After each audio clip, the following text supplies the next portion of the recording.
बात उन दिनों की है जब मान्यवर काशीराम जी बहुजन समाज को संगठित करने के लिए फूले साहू अंबेडकर की विचारधारा को साथ लेकर संघर्ष कर रहे थे।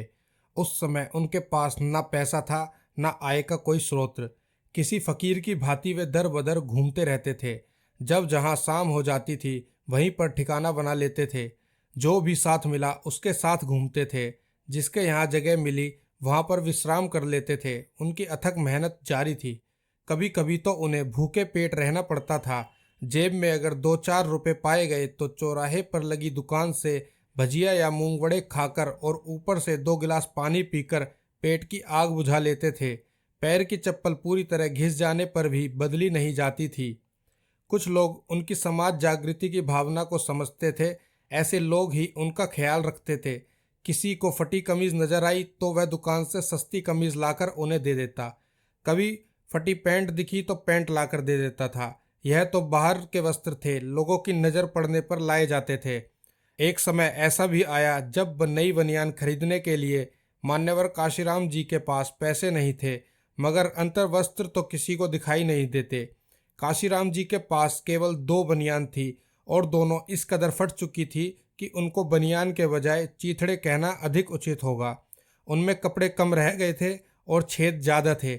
नई बनियान खरीदने के लिए मान्यवर काशीराम जी के पास पैसे नहीं थे, मगर मन का दर्द बताए तो किसे। उनका मन स्वाभिमानी था और इस स्वाभिमानी मन को लाचार होकर किसी के आगे हाथ फैलाना कतई मंजूर नहीं था।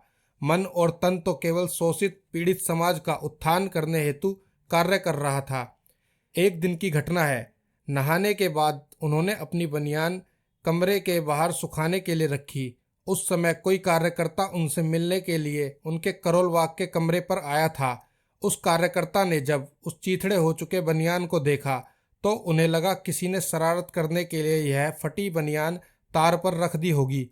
गुस्से से वह चिल्लाया, अरे यह किसकी शरारत है, फेंक दो उस फटे वस्त्र को। कमरे में बैठे काशीराम जी और उसकी आवाज़ सुनाई दी। तत्काल दौड़कर वे दरवाजे पर आए और कहा, अरे भाई उसे फेंको मत, वह मेरी बनियान है। साहब की बात सुनकर कार्यकर्ता के आंखों में आंसू तैर आए। हजारों दिलों पर राज करने वाला समाज का वह बादशाह अपने लिए ढंग का एक अंतर्वस्त्र नहीं खरीद पा रहा था। मान्यवर काशीराम जी का वह त्याग देख कार्यकर्ता का दिल भर आया। वह कार्यकर्ता उल्टे पांव वापस लौटा। बाजार में जाकर उसने नई बनियान की जोड़ी खरीदी और साहब के सामने रख दी।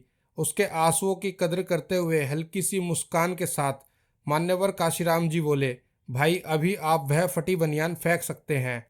ऐसे थे मान्यवर काशीराम और ऐसा था उनका त्याग।